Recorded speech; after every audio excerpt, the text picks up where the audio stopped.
Hey everyone, Steven Usick here. I thought I'd do a little video update on what's going on with what is now Tropical Depression 3. Usually in the past I've done written updates on SportsMap, but I think that doing a little kind of a video presentation gives a little bit more clarity to what's going on and what I'm trying to explain. So this is our current view. Right now, this is basically the northern hemisphere looking at North America and the top part of South America. This is the area, let me get my pencil. This is the area right here that we're talking about. Our storm is really right here, but this whole area spinning around here is called the Central American Gyre. It's an area of low pressure and moisture that is sitting here and spinning, and it's so far, in the past, it's spun off, storms every now and then. Usually it forms early in the summer, and this year it's already spun off one storm down here, which was Tropical Storm Amanda. It moved in, and then the remnants of it rotated around here and have become what is now Tropical Depression 3. So let's take a little bit of a closer look, and you'll have to bear with me. This is the first time I've done this, so it may be a little rough, but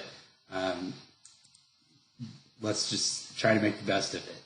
So this is a closer view, a closer satellite view of the storm. The Yucatan Peninsula is right here.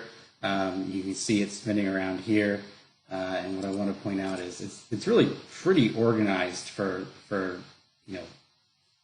it is and the amount of time that it's had so far. These bubbles you see in here, those are called they're called overshooting tops, and it's a sign of thunderstorms that are really vigorous, rising really high in the atmosphere. Almost looks like kind of a bubbling water. It's basically, it's convection, like when you boil a pot of water, bubbles rise to the top. That's what's going on in the atmosphere, except when the rising motion creates storms, which is what the tropical storm, eventually it'll be a tropical storm, needs to sustain itself. So that's what's going on, a close-in view. As far as the official updates, this is the National Hurricane Center forecast as of 10 a.m. this morning. You can see that their forecast is kind of jumbled down here. What it's really saying is it's forecast to kind of meander around this area just west of the Yucatan and the Bay of Campeche for a few days, most of the week. And that kind of throws some uncertainty into the forecast. Because whenever you have a storm that just meanders around like this, the models can have a difficult time either initializing in the right spot or really have a hard time when it circles around like this. So as of now, this is the forecast. You can see that Saturday morning they expect it to start to kick out of here and start to push north. What remains to be seen. If it follows this exact track, it stays somewhere in the cone where it's going to go. So we really have all week until there's any potential impacts, probably into next week. So we have some time to watch it. But given everything that's going on in the world right now, and that this is not the first storm, it's the third named storm this season. The other two have been kind of garbage storms and didn't do very much, but this is the first one that has the potential to really affect the U.S. mainland. People are focused on it. So what I want to do is take a look at what is going on that could possibly steer this storm first before I get into the actual model track. So here you have the model view about 20,000 feet up in the air. It's called the 500 millibar level, where you have your steering currents, where you have your big areas of high and low pressure. This is kind of where the action happens make the weather that occurs down at the surface. So here you have, this is from the European model from last night. So you see, let me get my pencil again, sorry. Right now you have, that color. Right now you have your storm down here, and you have an area of high pressure here. We call it a ridge because it looks like a hill, a ridge. And that is keeping the circulation around it is a clockwise flow, so it's keeping this storm kind of buried down here right now. And what you'll see is that as we go forward in time, that ridge will start to move some, and then we have a area of a trough of low pressure develop. This is about Friday. You see this dip right here.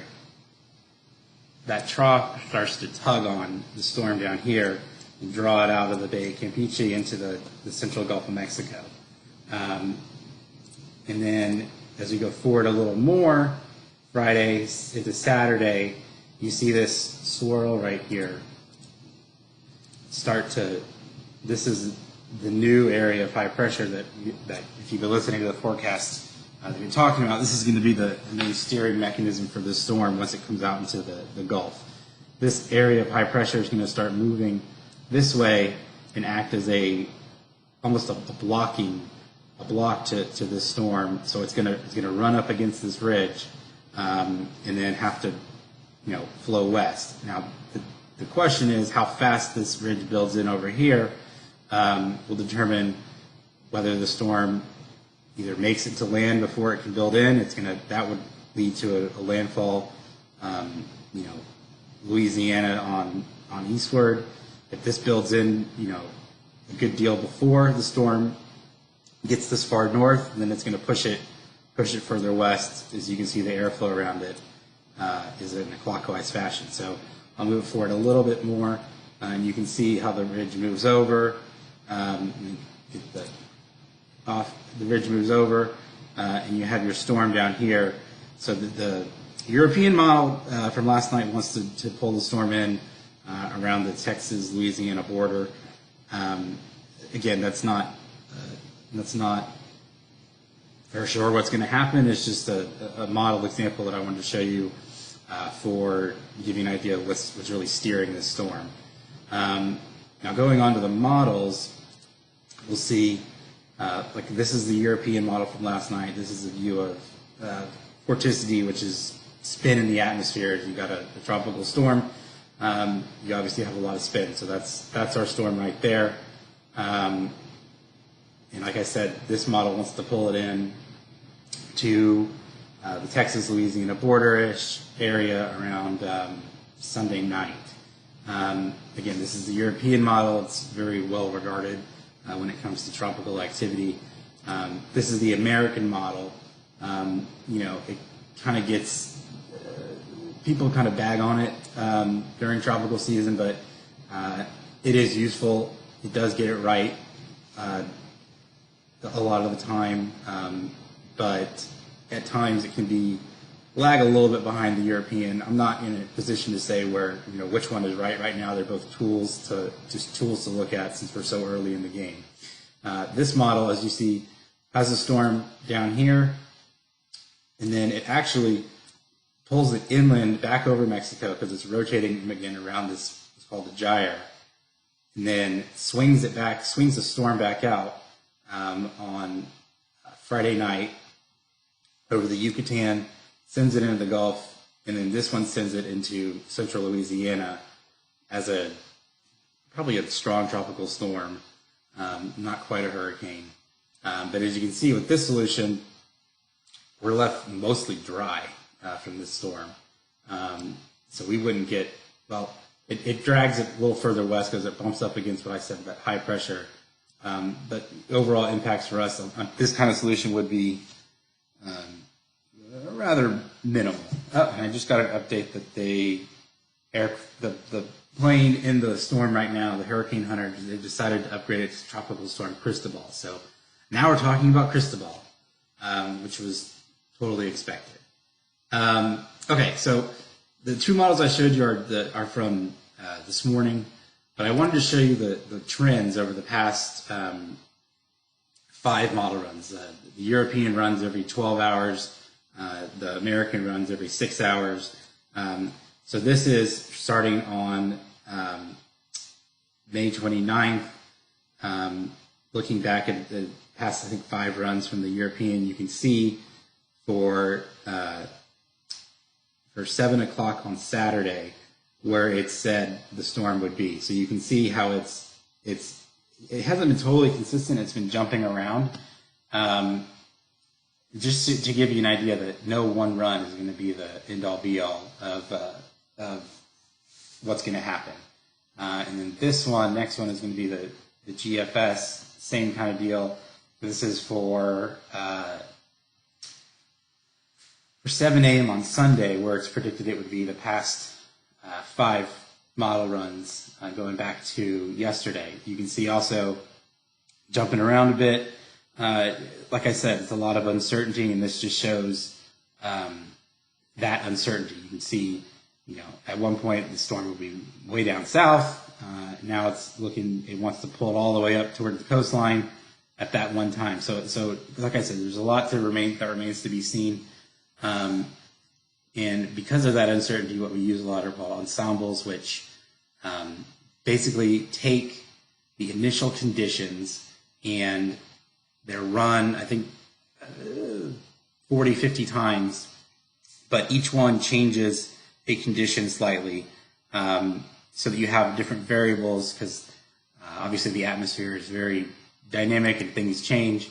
So what an ensemble does is it gives you a view of a lot of potential options. And it's really useful with hurricanes and hurricane season, especially when you have a lot of uncertainty. So what you see here, this is the European ensemble. Like I said, there's like 50 different runs of it.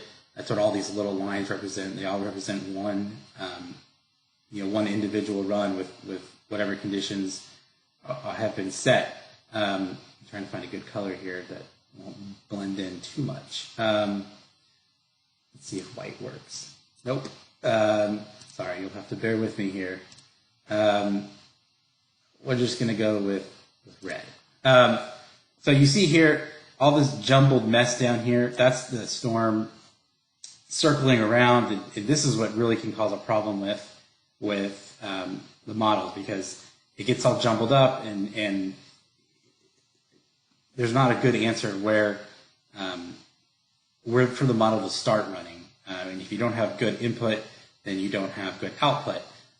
So we're still kind of in a wait and see, still a jumbled mess. But what you see is the European models basically take it north and then it runs up against, like I said, remember that area of high pressure that's going to be built in over here. It runs up against it and starts to get pulled to the west. So, like I said, how fast this builds in will determine how far west it goes. If this area of high pressure builds in, pretty fast, then the storm is going to get pulled further to the west. If it takes a little longer for it to build in, the storm is going to end up going further, north towards the central Gulf Coast. That remains to be seen. The models have to kind of resolve that area of high pressure, and there's still a lot of question marks. So, nothing is off the table. If I was going to set goalposts right now, I would say anywhere from Corpus Christi to New Orleans is a reasonable bet. It's just far too early to pinpoint an exact location of who's going to see impacts, who's going to get hit by a storm, and then what the storm will even be. If I was a betting person, I'd say it would be a strong tropical storm. However, there are a number of models that want to build it up into, I don't want to say minimal, but because a hurricane is a hurricane, but maybe a Category 1 hurricane before it gets here. But that's a long ways off. conditions have to be right. It is early June, and it takes, hurricanes can happen, but it's not super common for a hurricane to form kind of a homegrown Gulf hurricane this early in the season. Not to say it can't happen, but odds are that we're going to be looking at a moderate to strong tropical storm, and then we'll have to see how it develops. If it stays organized, it'll be nice. We'll have to see how the rain shapes out. If it's somewhat disorganized, you're going to end up with a lot of the rain kind of off to the east of the storm. So even if it comes in at the border, the Houston area is going to be left mostly probably high and dry because all the rain would be off here. If it comes in, south of Houston, then we get a lot of the wind and the rain. It's just we have to wait and see. So that's where we are right now. Hopefully this was easy enough to follow. I'll try to do another one tomorrow as we get more information. If you have any thoughts or comments, you can get me on Twitter at Steven Music. And hope you enjoyed. Thanks.